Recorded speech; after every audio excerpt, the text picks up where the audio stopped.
스웨덴 집 문제는 단순히 비싸다는 게 아니에요. 시장 자체가 멈춰 있다는 게 더 큰 문제예요. 돈이 부족하면은 더 작은 집을 잡고 중심가가 비싸면은 외곽으로 가면 되고 잠깐 불편한 곳에서 시작하면 되잖아요. 그런데 스웨덴에서는 그 다음 선택 자체가 없는 경우가 진짜 많거든요. 제 어린 시절 친구는 자기 이름으로 오래 살 수 있는 아파트 하나를 구하려고 5년을 기다렸습니다. 5개월 아니에요, 여러분. 5년. 저는 그 말을 듣고 처음으로 확실히 느꼈어요. 스웨덴에서는 사람이 집을 고르는 게 아니라 집이 나올 때까지 사람이 자기 인생을 멈추고 기다리는 경우가 진짜 많다는 걸요. 이 친구가 최근에 호주로 저를 보러 왔습니다. 어릴 때부터 같이 자란 친구라서 만나자마자 예전처럼 편하게 돌아다니고 밥도 먹고 브리즈번 얘기부터 스웨덴 얘기까지 다 했습니다. 그러다가 제가 왜 계속 해외에서 샀냐는 얘기가 나왔어요. 한국에서도 살고 미국에서도 살고 지금 호주에 있으면서 왜 정작 스웨덴으로는 안 돌아오느냐는 거에서요. 저는 대답을 조금 돌렸습니다. 이 친구는 스웨덴을 정말 좋아하거든요. 거기서 결혼하고 싶어하고 아이도 키우고 싶어하고 부모님 가까이에서 평생 살고 싶어해요. 그래서 괜히 제가 스웨덴의 답답한 점을 길게 누려듣고 싶지 않았어요. 근데 집 얘기가 나오자 그 친구 표정이 먼저 바뀌었어요. 평소에는 자기 나라를 먼저 칭찬하는 사람인데 집 얘기만 나오면은 말이 누락졌습니다. 안정적인 계약으로 오래 살 수 있는 아파트를 구하려고 이름을 올려놓은 지 벌써 5년이 됐다는 거예요. 저는 순간 제가 잘못 들은 줄 알았어요. 제 표정을 본 친구가 딱 한마디 했습니다. 헨리야, 5년이야. 여러분, 5년이면은 그냥 기다리는 시간이 아니잖아요. 누군가는 대학을 졸업하고 첫 직장을 잡고 연애를 시작하고 결혼까지 생각할 수 있는 시간이 있잖아요. 아이가 태어나서 유치원에 갈 수도 있어요. 그런데 제 친구는 그 시간 동안 어디에서 가족을 시작할지조차 확실하게 정하지 못했습니다. 돈을 안 모으는 것도 아니에요. 일을 안 하는 것도 아니에요. 무지개막에 산 것도 아니에요. 자기 나라에서는 평범하게 살고 싶었을 뿐인데 평범한 집으로 들어가는 첫 기회가 오지 않은 겁니다. 처음에는 저도 이해를 못했습니다. 솔직히 예전에는 집이 없으면 장대로 가면 되지, 중심가가 비싸면 외곽으로 가면 되지 라고 생각했었거든요. 저도 여러 나라에서 작은 방을 많이 구해봤으니까 결국 열심히 찾으면 어디든 나온다고 믿었어요. 지금 생각해보면 선택지가 있는 사람이 할 수 있는 말이었습니다. 작은 집이 있는 사람만 작은 집으로 갈 수 있고 외곽에 자리가 있는 사람만 외곽으로 갈 수 있잖아요. 스웨덴에서는 그 두 번째 선택이 아예 안 나오는 경우가 있거든요. 큰 아파트나 제대로 된 장기 계약을 구하지 못하면은 부모님 집이 더 오래 있거나 다른 사람의 잠깐 내놓는 집을 짧게 빌리거나 계속 다음 자리를 기다려야 합니다. 한국처럼 자꾸 불편하지만 당장 혼자 시작할 수 있는 방이 쫌쫌하게 깔려있지 않아요. 그러니까 독립이 한 칸씩 올라가는 일이 아니라 한 번에 멀리 뛰어야 하는 일이 되거든요. 그 점프를 못한다고 해서 그 사람이 게으른 게 아니에요. 그냥 저음 발을 디딜 곳이 없는 겁니다. 제 사촌 중에도 그런 사람이 있거든요. 직장도 있고 월급도 꾸준히 받았고 부모님과 사이가 나쁜 것도 아니었어요. 그런데 자기 생활권 안에서 오래 살지는 집이 안 나와서 몇 년 동안 부모님 집에 계속 있었습니다. 겉으로 보면은 변해 보이잖아요, 여러분. 다 한국 분이라서 밥도 같이 먹고 돈도 아끼고 가족 가까이 있고요. 근데 서른 가까워질수록 그 편안함이 답답함으로 바뀌더라고요. 연애를 해도 집을 편하게 조달할 수 없고 자기 생활 리듬을 만들기도 어렵고 직장에서 힘든 날에도 혼자 조용히 쉴 공간이 없잖아요.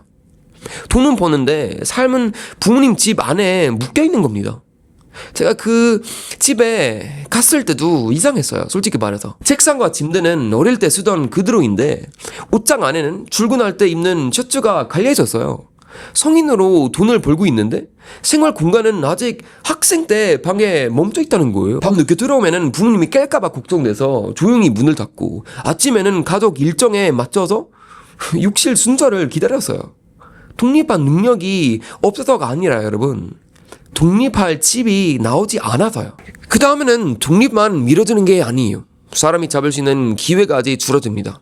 제 학교 친구 중에 한 명은 다른 도시에서 더 좋은 일자리를 제안을 받은 적이 있습니다. 일도 마음에 들었고 조건도 괜찮은데 그 도시에 안정적으로 살 집을 구하기 어려워서 결국 가지 못했습니다. 새 직장을 시작하자마자 몇 달짜리 집을 옮겨 다니고 또 다음 집을 찾아야 하는 생활을 감당하기 싫었던 거예요. 그 친구는 능력이 없어서 기회를 놓친 게 아니에요. 집이 움직이지 않으니까 사람도 움직이지 못한 겁니다. 스웨덴의 집이 왜 이렇게 안 나오는지도 친구에게 오래 들었어요. 오래된 건물은 쉽게 바꾸기 어렵고 새로 짓는 집은 비용이 많이 들고 사람들이 낼 수 있는 가격과 실제로 새 집을 만드는 가격이 잘 맞지 않은 경우가 또 많다는 거예요.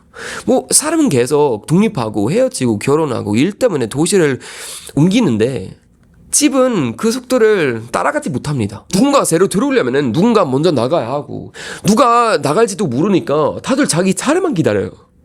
살아야 할 공간이 사람을 움직이는 게 아니라 사람을 줄 세워놓는 공간이 돼버린 거죠. 제가 한국에서 처음 원룸을 구했을 때는 그 가치를 몰랐어요. 좁고 벽은 얇고 주방도 작고 창문은 열면은 바로 옆 구문이 모였어요. 저도 불평 많이 했습니다, 여러분, 솔직히 말해서. 근데 지금 생각해보면은 그 작은 방 덕분에 저는 누구의 허락도 기다리지 않고 제 생활을 시작할 수 있었어요. 직장이 바뀌면은 가까운 동네로 옮길 수 있고 돈이 부족하면은 더 작은 방을 찾을 수 있고 급하면은 잠깐 살 곳이라도 구할 수 있잖아요. 좋은 집은 아니어도 삶을 다시 움직일 수 있는 공간은 있었던 거예요. 제 여동생은 그 반대였어요. 안정적인 집을 바로 구하지 못하니까 다른 사람을 잠깐 내놓는 집을 옮겨 다녔습니다. 이런 집은 처음에는 괜찮아 보여요. 가구도 다 있고 당장 들어갈 수 있고 처음부터 큰 돈이 없어도 되니까요.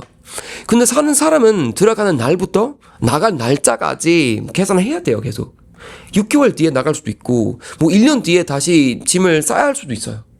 주소를 바꾸고 출퇴근 길을 다시 익히고 다음 집을 찾고 또 새로운 계약을 확인해야 합니다. 집에 들어갔는데도 계속 다음 이사를 준비하면서 사는 거예요. 저는 처음에는 그 정도는 잠깐 버틸 수 있는 불편이라고 생각했어요. 저도 여러 나라에서 이사를 많이 했고 작은 방에서도 살아봤으니까요. 그래서 마음 한편으로는 조금만 부지런하면 되는 문제라고 봤습니다. 근데 제가 놓친 게 있었어요. 제가 이사했을 때는 대부분 제가 움직이기로 결정한 거였어요. 더 좋은 기회가 생겨서 새로운 나라가 가고 싶어서 생활을 바꾸고 싶어서 짐을 샀어요. 그런데 제 여동생은 움직이고 싶어서 움직이는 게 아니었습니다. 머물 수 없어서 움직이는 거예요. 움직이는 삶과 밀려나는 삶은 겉으로 둘 다 이사처럼 보여도 완전히 달라요.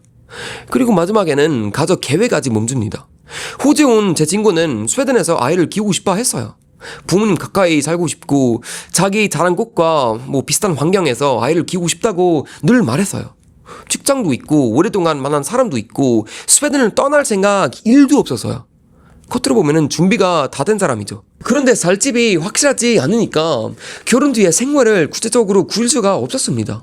어느 동네에서 살지, 아이 방을 만들 수 있는지, 출퇴근은 어떻게 할지, 부모님 도움을 받을 수 있을지 아무것도 정해지지 않아요. 복지가 좋아도 여러분, 집이 안 정해지면은 그 제도를 쓸 삶 자체가 시작되지 않아요. 육아휴직이 있어도 아이를 데려갈 집이 필요하고 가족을 위한 지원이 있어도 가족이 머물 공간이 필요하잖아요. 제 친구가 원한 건 특별한 벤트하우스가 아니고 도시 한가운데에 무슨 화려한 집도 아니었어요.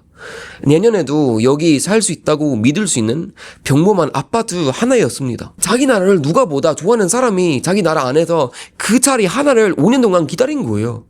제 사촌은 부모님 집에서 멈췄고 학교 친구는 다른 도시에 기회를 놓쳤고 제 여동생은 짧은 계약을 따라 계속 밀려났고 호주에 온 제 친구는 가족을 시작할 집을 5년 동안 기다렸습니다. 네 사람은 모두 게으르지 않았고 일은 안 한 것도 아니고 나를 떠나고 싶었던 것도 아니었습니다. 다들 평범하게 움직이고 싶었는데 집이 그 움직임을 막았습니다. 근데 가장 오래 남는 장면은 친구가 말한 5년이라는 숫자가 아니었어요. 제 여동생 방에서 본 모습이었습니다, 여러분. 한 2020년에 어느 날 방에 들어갔는데 이사 온 지 꽤 됐는데도 상자가 거의 그대로 쌓여 있었어요. 옷도 필요한 것만 꺼내놓고 그냥 장식도 없고 벽에도 아무것도 갈지 않았어요. 왜 아직 정리를 안 했는지 물어봤더니 여동생은 아주 담담하게 어차피 너 나갈 수도 있으니까 그렇다고 했어요. 그 말은 듣는데 마음이 좀 무거워졌어요. 사람이 무너질 때 꼭 울고 소리 짓는 건 아니었더라도 어떤 사람은 다음 집을 생각하느라 지금 사는 집을 꾸미지 않아요. 식탁을 사고 싶어도 잡아두고, 사진을 걸고 싶어도 상자 안에 놓아두고, 누군가를 도대하고 싶어도 다음으로 미룹니다. 그렇게 집을 임시로 대기하기 시작하면은 자기 인생까지 잠깐 멈춰놓는 것처럼 살게 돼요. 그때 저는 더 작은 곳으로 가면 됐잖아, 뭐 조금 더 기다리면 됐잖아 라고 쉽게 말했던 제 생각이 들렸다는 걸 알았어요. 기다리는 사람이 감당하는 건 월세만이 아니었습니다. 묻힌 직장, 미뤄진 독립, 시작하지 못한 가족, 끝까지 불지 못한 상자까지 같이 감당하는 거예요. 움직일 수 있는 사람에게는 5년은 그냥 시간이지만 멈춰있는 사람에게는 5년은 자기 삶의 한 부분입니다. 제 친구가 원한 건 거대한 성공이 아니었습니다. 자기 나라에서 자기 삶을 움직일 수 있는 평범한 자리 하나였어요. 그런데 그 자리를 받기 위해서 5년을 기다렸어요. 스웨덴 집 문제는 여러분, 단순히 비싸다는 게 아니에요. 시장 자체가 멈춰 있다는 게 더 큰 문제예요.